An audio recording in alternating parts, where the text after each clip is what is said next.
Zaffaroni, Iván Yagros, que lo saluda. ¿Cómo le va? Buen día. Hola, ¿qué tal, Iván? Buen día. Gracias por atendernos, primero que No, nada. por favor, un gusto. Domingo a la mañana, lluvioso. ¿Está adentro o afuera de donde esté, en realidad? No sé dónde está. No, estoy adentro. Perfecto, perfecto. No, porque yo siempre soñé con tener una enredadera y sentarme a mirar la lluvia. Mira lo que le cuento. Me mira Guido, no le gusta lo que Bueno, estoy diciendo. Está muy bien. Así que vamos a avanzar con la nota, Raúl, entonces. Hoy se cumplen 2 meses de la desaparición forzada de Santiago Maldonado. Primero una reflexión política y otra jurídica, si puede ser, Raúl. bueno, primero en lo político creo que se comete un gravísimo error al tratar de ocultar una desaparición forzada con una metodología que es tradicional y es conocida en toda, que eso es la táctica que se usa para ocultar cualquier desaparición forzada, ¿no? En lo político me parece que eso es un absurdo por parte del gobierno. Para usted, perdón, Raúl, no hay duda que el gobierno formó parte del encubrimiento. Sí, claro, sí, Claro. sí. Ahí está lo grave. Es decir, a cualquier gobierno le puede pasar un accidente de esta naturaleza porque se le desboca a un grupo, una persona, a alguien de una fuerza de seguridad. Bueno, lo grave, bueno, eso puede suceder, puede haber una negligencia, puede haber un dolo eventual al tomar una medida, al disponer una medida sin las suficientes precauciones, etcétera, pero bueno, pero si sucede una cosa de esas, lo primero es poner las cartas arriba de la mesa y decir, no, miren, bueno, me pasó esto, vamos a aclararlo, ¿no? No, acá lo que se hace es directamente todo un operativo de encubrimiento, que cada vez, bueno, se va complicando más, naturalmente, ¿no? Y se usa la táctica, es como si hubieran bajado del desván del altillo, hubieran bajado la vieja metodología que todos conocemos para encubrir desapariciones forzadas. No se lo ve en cualquier lado, aparece en otros lados, se demoniza, se sataniza al grupo que estaba ahí, al grupo mapuche. Bueno, en fin, es lo mismo que vemos en cualquier lado y que en otras épocas se usó acá en la Argentina, ¿no? Y desde el punto de vista jurídico, ¿cómo ve el avance de la causa, el accionar de Otranto y qué expectativas le genera el IERAL al frente de la investigación? Bueno, habrá que ver. Yo no tengo acceso al expediente, no me animo a decir a hacer una evaluación. Evidentemente la intervención de Otranto fue penosa, ¿no? Fue verdaderamente lamentable. No se tomaron las medidas que había que tomar desde el primer momento y fundamentalmente lo primero que no se hizo y que es el ABC en estos casos es cuando se imputa a una fuerza la posibilidad o se sospecha la comisión de un delito, lo que se hace es sacar a la fuerza de la investigación y poner otra, y eso no se hizo. Eso es el ABC. Eso es lo primero que se hizo siempre, en todos los casos, lo primero que hacemos en todos los supuestos, lo hemos hecho toda la vida, de modo que esto que estoy diciendo no es ninguna novedad ni ninguna exigencia insólita, digamos. Bueno, a partir de ahí siguen una serie de errores que se van cometiendo, que iban dando la idea, si no de un encubrimiento, por lo menos de que la investigación se desvía para cualquier lado, ¿no? Claro. Ahora vamos a volver, Raúl, al caso Maldonado, del cual reiteramos, se cumplen hoy 2 meses de su desaparición y la familia ha convocado a las 15:30 a Plaza de Mayo a una concentración, pero ayer hablábamos fue agenda de este programa, el tema Milagro Sala, hablamos con el ministro de Gobierno y Justicia de la provincia de Jujuy y con la doctora Gómez Alcorta. Y parecen como posiciones absolutamente irreconciliables desde el punto de vista político y jurídico. ¿Por qué existe esta distancia entre las partes? Bueno, lo que estoy viendo ahí es claramente otro signo más del deterioro del Estado de Derecho que estamos sufriendo, ¿no? Hay una regresión hacia un Estado de policía. Si entendemos Estado de Derecho porque todos más o menos nos sometemos por igual ante la ley, y un Estado de policía en que todos nos sometemos a la arbitrariedad del que manda, y bueno, nos vamos alejando cada vez más del Estado de Derecho. Lo de Maldonado es un signo, pero esto es otro signo, y esto es más evidente, si se quiere, ¿no? Porque esto se racionaliza directamente, se pretende racionalizar, bueno, y se dan fundamentos que son totalmente absurdos, por otra parte, ¿no? Primero, se hace una prisión domiciliaria de lo que no es prisión domiciliaria, es una prisión directamente. Me atengo a lo que es prisión domiciliaria para todas las personas que están en prisión domiciliaria en el país, es otra cosa, ¿no? Bueno, no, acá se hace una prisión.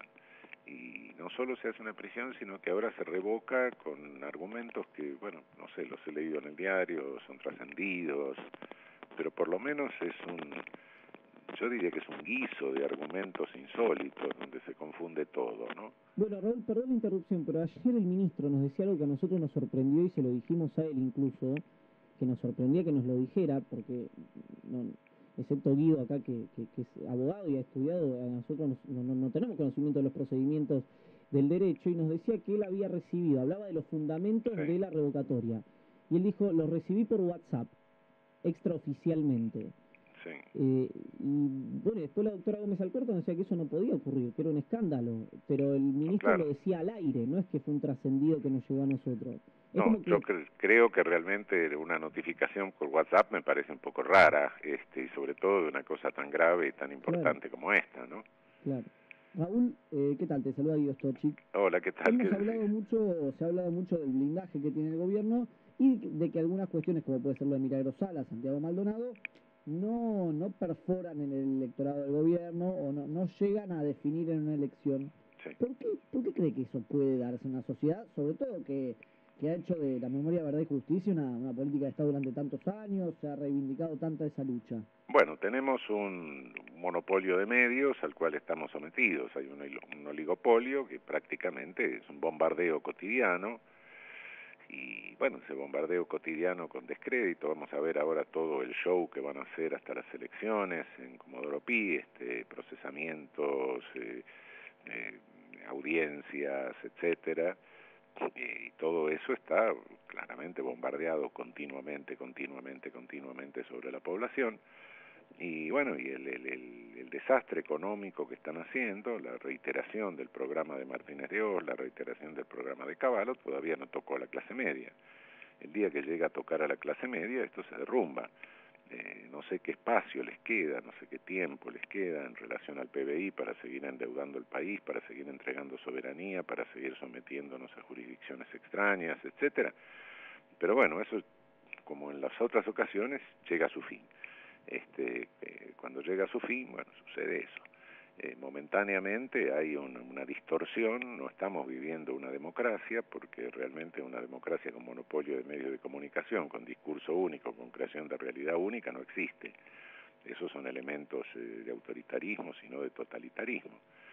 Bueno, hay un engaño a la opinión pública a través de todo esto y hay un desconcierto a la opinión pública.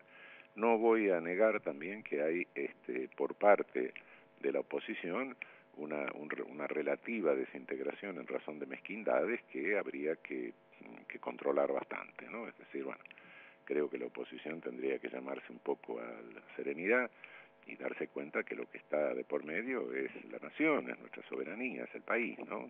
Bueno, pero en fin, fundamentalmente lo atribuyo a lo primero. Lo segundo, creo que habría que hacer un llamado a la serenidad, ¿no? Y Raúl, la oposición, justo que la nombrabas, ¿está a la altura de las circunstancias de lo que está sucediendo hoy? Y bueno, creo que no está a la altura toda la oposición justamente por esto que estoy diciendo.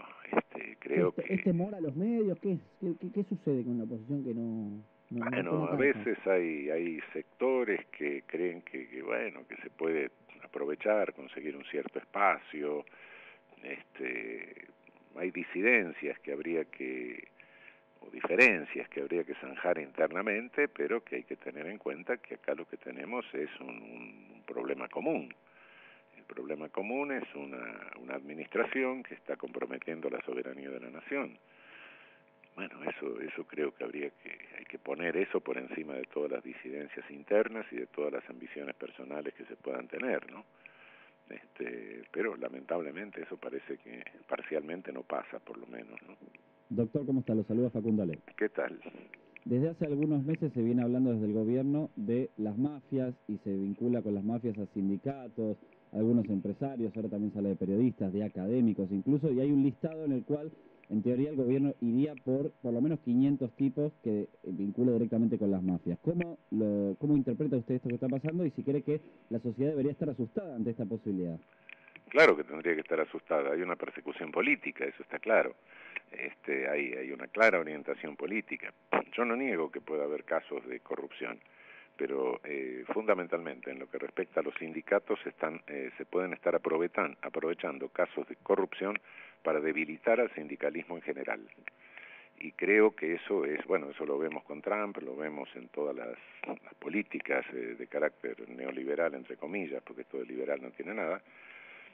Son políticas totalitarias que avanzan en el mundo, y bueno, para instalar la sociedad 30-70, para lograr la flexibilización laboral, es decir, la derogación de la legislación laboral, hay distintos métodos, y uno de los medios es desacreditar todo el sindicalismo.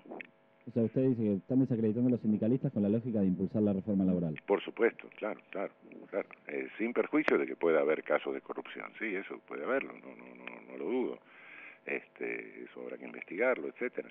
Pero lo que se quiere es ensuciar a todo el sindicalismo y desacreditar públicamente a todo el sindicalismo como mafioso.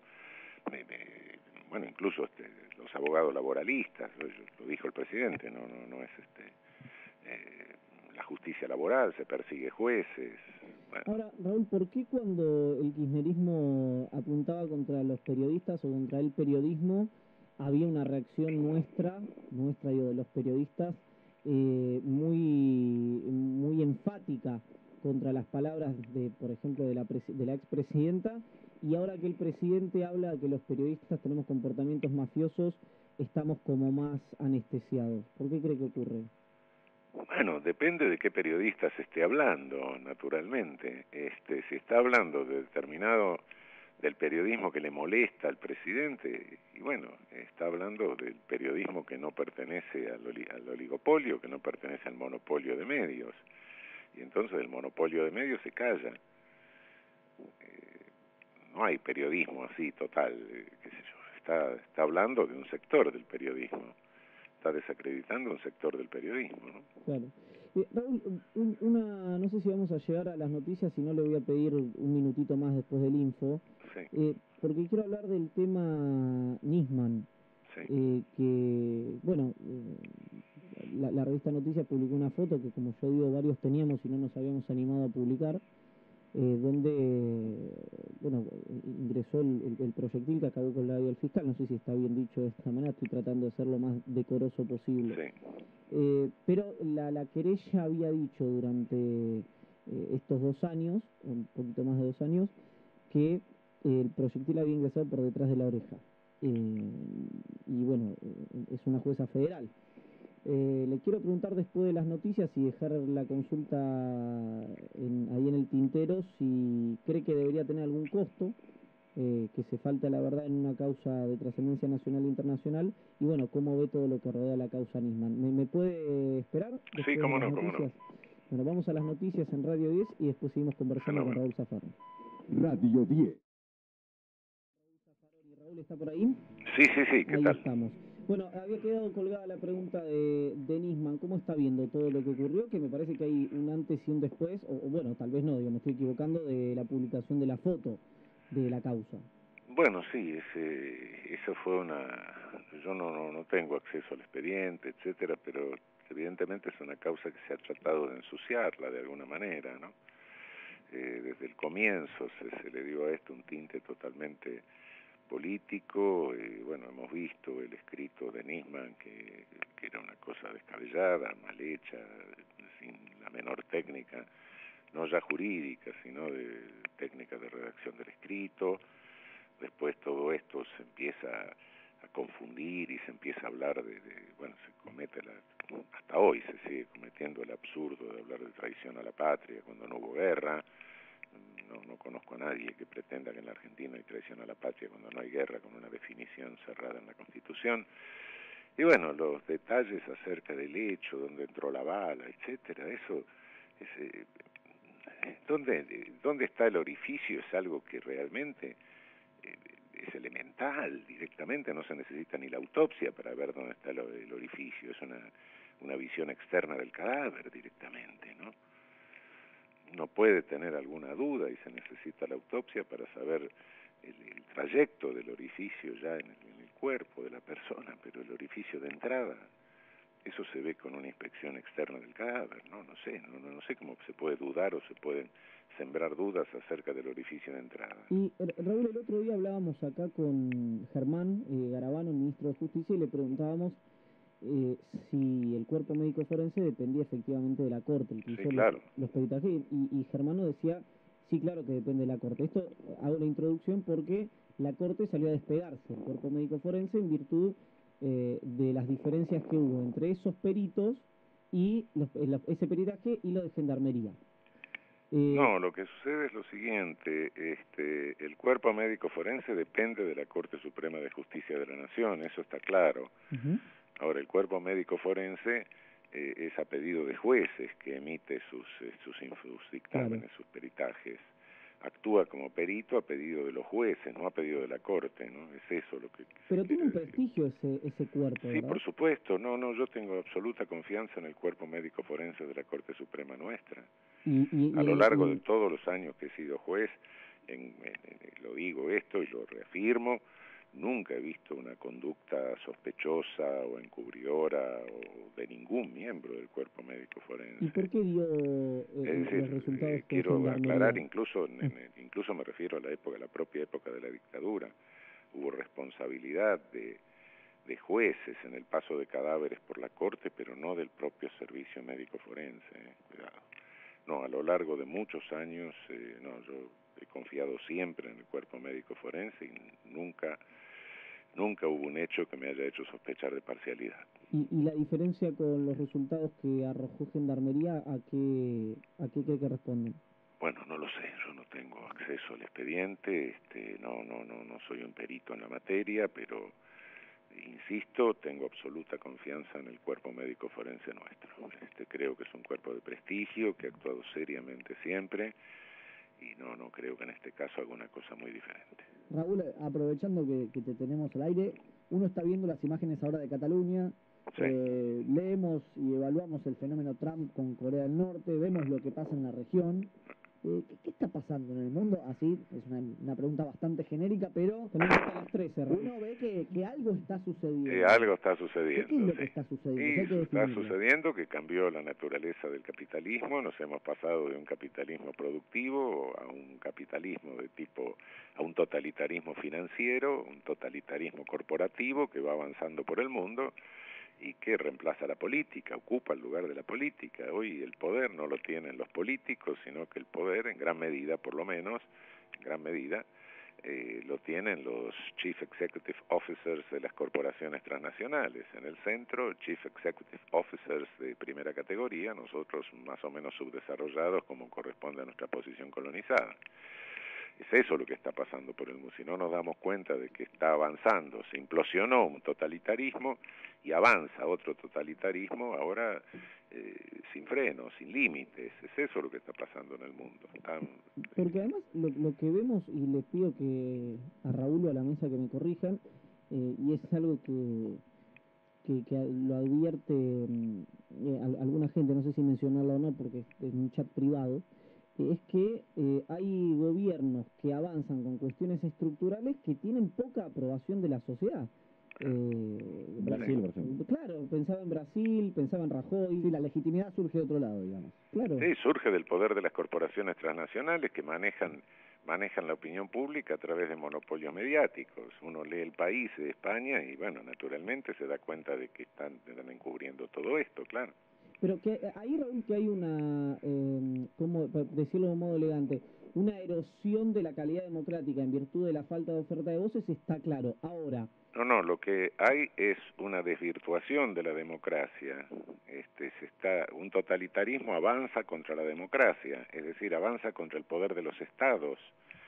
Debilitan los estados o cooptan los estados. Los propios agentes, de los propios políticos, los propios gobernantes de los países sede de las corporaciones transnacionales no son más que agentes de los intereses de las corporaciones sede de sus países. No vienen acá a conversar de teoría política, vienen a conversar de los intereses de las corporaciones transnacionales sede en sus respectivos países. Entonces lo que usted dice es que los movimientos, por llamarlo de algún modo, populares o nacionales o de centroizquierda, deberían encontrar un nuevo registro porque, digamos, esto para hablarlo claramente, estos gobiernos juegan al rugby y todavía las oposiciones siguen jugando al fútbol, digamos. Claro, claro, pero de cualquier manera tenemos que encontrar un nuevo registro porque los movimientos populares, el sindicalismo, las ONG defensoras de derechos humanos, los ambientalistas, etcétera, y bueno, somos de alguna manera, constituimos el obstáculo al avance de este totalitarismo. Este totalitarismo no está en acto totalmente, por suerte, ¿no? Porque si no agotaría las condiciones de vida del planeta, es un desastre. Claro. No, está avanzando. Bueno, y de cualquier manera nosotros somos los obstáculos, eso es cierto, eso se lo ve claramente. Pero claro, nos tenemos que dar cuenta de que estamos avanzando frente a un fenómeno totalitario mundial sumamente grave que se puede descontrolar en cualquier momento. Y bueno, sí, claro, tenemos que ponerle las pilas, sí, eso es cierto. Ayer un dirigente del PJ, no K, digamos, antikirchnerista, me decía, le escribo, le digo, ¿cómo andas? Me dice, bien, viendo cómo la Caterpillar amarilla nos pasa por arriba. O sea, lo que veo es que ya lo está detectando no solamente el kirchnerismo, que fue el apuntado más directo, sino todo el peronismo, digamos, claro, o de a poco, por lo menos. Claro. El peronismo, el sindicalismo, los organismos de derechos humanos, los defensores del medio ambiente, las organizaciones campesinas nuestras, todo, sí, la defensa del indigenismo, todo eso, sí, claro. Somos obstáculos. No es gratuita la estigmatización de la etnia mapuche, no, claro, todo eso y todas estas cosas no las inventamos nosotros. Por otra parte, nosotros no creemos que somos los inventores de la última Coca-Cola del desierto, no. Estamos copiando técnicas que vienen de Estados Unidos, que vienen, bueno, lo de los mapuches se lo copiamos a Chile, en fin, estamos copiando cosas, copiando tácticas, no inventamos nada, ¿no? Raúl, ¿le cree al presidente, y lo vamos liberando así, ya no lo robamos más tiempo este domingo, o cuando habla de la lucha contra las mafias, no le cree? ¿Qué no le creo porque por una cosa muy sencilla. Analizar, y vos sabés de esto más que yo, cuál es la naturaleza de las conductas de las corporaciones transnacionales en el mundo. Analizar una sola cosa. Yo no sé nada más que usted, Raúl. Disculpe. No. Analizar la crisis del 2008. Sacale toda la terminología técnico-financiera y te queda una estafa, ¿o no? Un delito de estafa directamente, grosero si se quiere. Analizar la conducta del capital golondrina y lo que hace cuando ya se tiran al mercado los últimos dólares para tratar de postergar la crisis, y se llevan los dólares porque tienen información privilegiada y los otros se quedan con el corralito. ¿No es una estafa? Sí lo es. Analizar la burbuja financiera es una estafa, sí, claro. Decime qué es todo el aparataje de lavado de dinero que hay en el hemisferio norte. ¿No es encubrimiento por receptación? Sí. ¿De qué? De los beneficios de la criminalidad organizada de todo el planeta.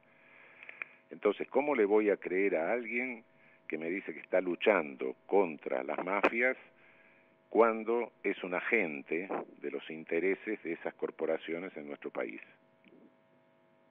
Raúl, gracias por el contacto. Como Al contrario, un abrazo. Raúl.